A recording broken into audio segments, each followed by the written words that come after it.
मैं doctor Sitaram Chaudhary, associate professor, department of political science, government college Kishangarh Ajmer. आज हम बी ए part second के हमारे जो विद्यार्थी हैं उसमें एक बहुत ही इम्पोर्टेंट टॉपिक है संविधान कि कॉन्स्टिट्यूशन किसको कहते हैं और ये क्यों महत्वपूर्ण है। ये हमारे जो राजनीतिक विज्ञान के जो हमारे विद्यार्थी हैं उनके लिए बहुत इम्पोर्टेंट है। राजनीतिक विज्ञान के लिए विद्यार्थियों के लिए नहीं, ये संपूर्ण डेमोक्रेटिक कंट्रीज़ में निवास करने वाले लोग, चाहे वो सरकारी सेवा में हो, चाहे प्राइवेट सर्विस में हो, चाहे वो मजदूर हो, चाहे किसान हो, चाहे पॉलिटिशियन हो, सब के लिए कि संविधान क्या है। भारत के संविधान के बारे में ये कहते हैं कि भारत का संविधान एक आत्मा है, एक धर्म ग्रंथ की तरह है। इसीलिए हम 26 जनवरी 1950 को जब हमारा संविधान 2 वर्ष 11 मार्च 17 दिन में बनकर तैयार हो गया, तब 26 जनवरी 1950 को हमारा संविधान को लागू किया गया। तब से हम गणतंत्र के रूप में उसको मनाते हैं। ये संविधान है। अब उसके बाद में यह है कि संविधान कितने प्रकार के, पहली बात तो संविधान 2 प्रकार के होते हैं, एक रिटन, एक अनरिटन। एक तो लिखित संविधान और एक है अलिखित संविधान। अलिखित संविधान पूरी दुनिया में एकमात्र उदाहरण है, वो है यूनाइटेड किंगडम का, यानी इंग्लैंड का, जिसको ब्रिटेन भी कहते हैं हम।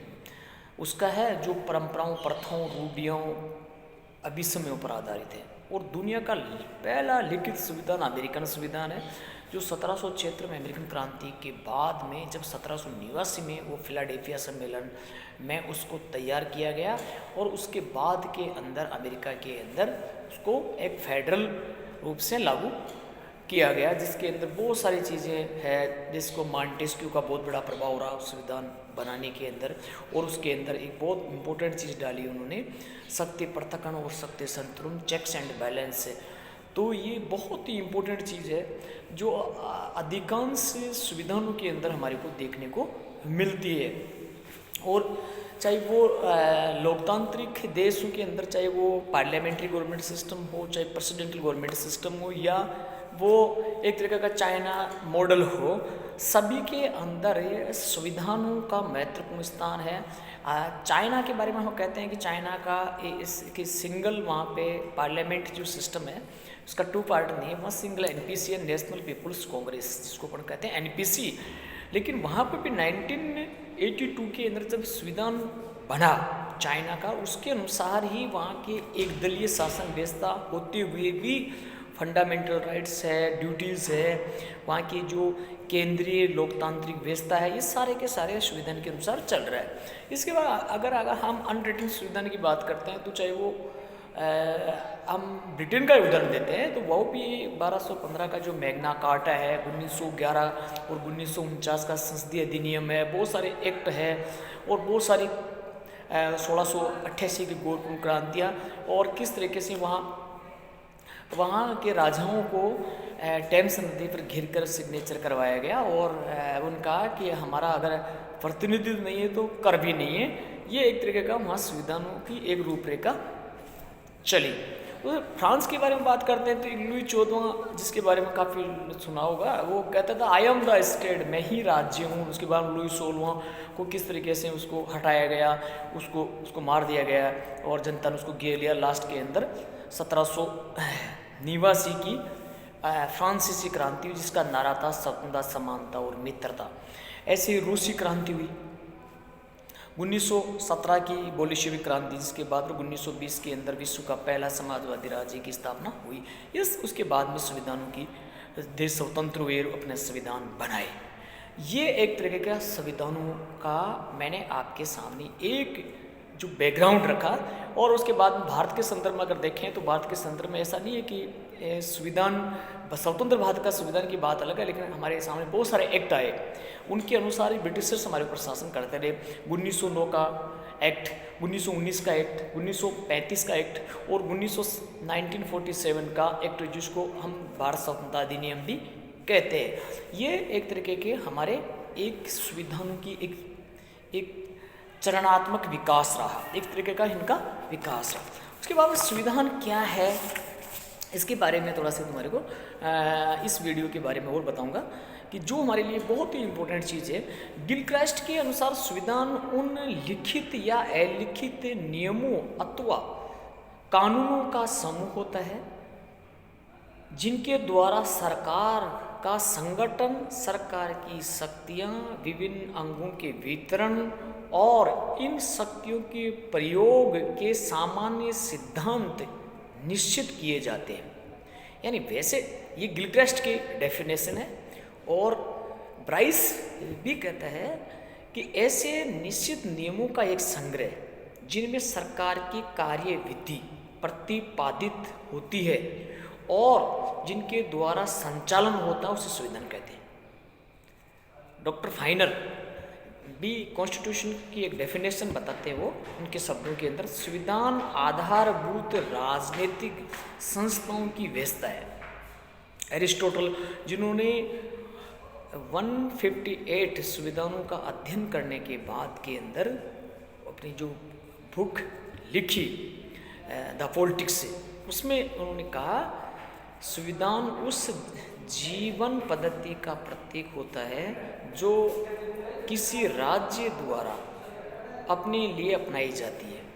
ये सारे की सारी संविधानों को लेकर डेफिनेशन है और एक संक्षेप में जो बहुत ही सरल डेफिनेशन है, संविधान एक ऐसा लिखित दस्तावेज है जिसके माध्यम से शासन व्यवस्थाएं चलाई जाती है। एक सरल परिभाषा है इसकी। ये परिभाषा, उपयुक्त परिभाषाओं के आधार पर हम संविधान किसको कहते हैं वो इसका संक्षेप रूप में जो मैंने उपरोक्त स्थिति में बताई है उसके आधार पर ही संविधान किसी भी राष्ट्र की उस जीवन पद्धति का नाम है जिसे वहाँ के नागरिकों ने अपने लिए चुना है। ये राज्य के आचरण वह विधान होता है जिसके द्वारा व्यक्ति एवं राज्य तथा सरकार के विविध अंगों के पारस्परिक संबंधों को निश्चित करता है।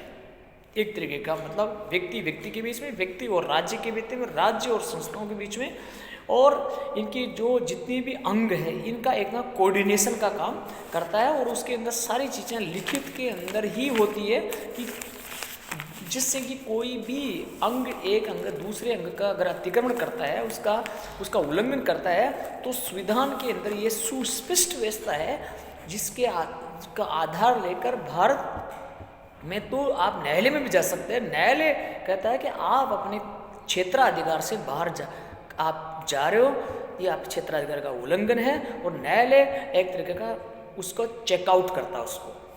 संविधानों का वर्गीकरण,